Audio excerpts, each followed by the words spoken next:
dhalin yaro aan muruqeena maalmo dhulka malaka beerno macdanta iyo dahabka mujina wanaagay عليكم داوديال وعبد الرحمن from qurxinta guryaha waxaan fiidiyooga tusayaa sida loo bedelo hadii ceiling uu ka soo go'o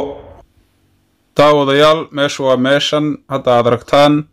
ee sida u go'an aanu hagaajin doono daawadayaal waxa uu horeeya aynu sameynaa axyaan dukaankeenu tageena alaabta way soo iibsanayna plasterboard masabir joint tape rinchi filler sandpaper waxa igu horeeyay aan sameeynayaa waxaan jarayaa rectangle shape si ay ugu dhib yaraato walaalayaal markaan jarayo plasterboardka dambe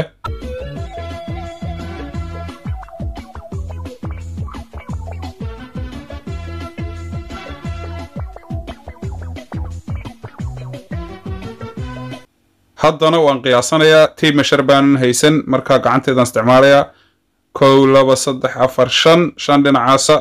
xariijime mar walba haddana dhinacan kale 1 2 5 iyo 2 kadibna waad kala jabinaysaa on Stanley knife aan ku jaray haddana waxay gaadhay waqtigii screw-yada lagu xidhay masabirta weedika arka daawadayaal hadda waxay gaadhay xilligii qasitaankii fillerka ama buuxbuuxinta weedika arka anoo qasay oo diyaar yahay hadda waa aniga marinaya fillerkii wakaas waa bilowgii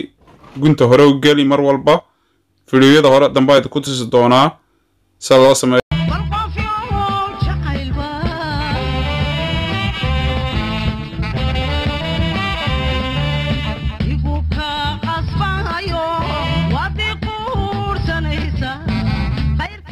daawadayaal waa maalintii labaad way qalashay fillerkii hadda waxaanu sameynaa inaanu isku sinno aan isku mid ka dhigno kuskuskan gidaarka marsan si ay isugu wada ekaadaan matching the texture ama texture-ka meesha inaanu isku mid ka dhigno waaniga qasay fillerkii markii labaad daawadayaal anu gacanteedaan isticmaalayaa laakiin haddaan aqoon aad u dheer u lahayn waxaan isticmaal alaabooyinka loogu talagalay qalabka sida sponge oo kale imaka waa isku wada mid saad aragtaan isku mid baanu ka dhigay waxaadsan rinjigii oo hadda aan ku bilaabi doono daawadayaal hadda rinjigii maadkaas oo kamarsan ah ayaan marinaya waana isku mid mariso hadda waa ka isagii biyo ku qasay mar walba ka koobaad biyo lagu qasaa si undercoat uga dhigto oo qabsado second coat baan hadda marinayaa saad aragtaan weedika arka daawadayaal hadda way dhamaatay hadda waa isku wada mid siilinkaagii inay meeshu god lahayd marnaba la moodi maayo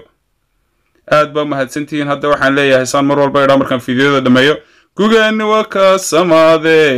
gaxdii nafsi ay numaalne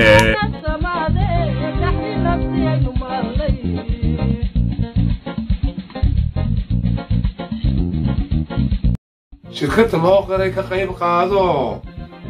waa qurxinta guryaha ويا ركان سبسكرايب ku qabta furmada xumaya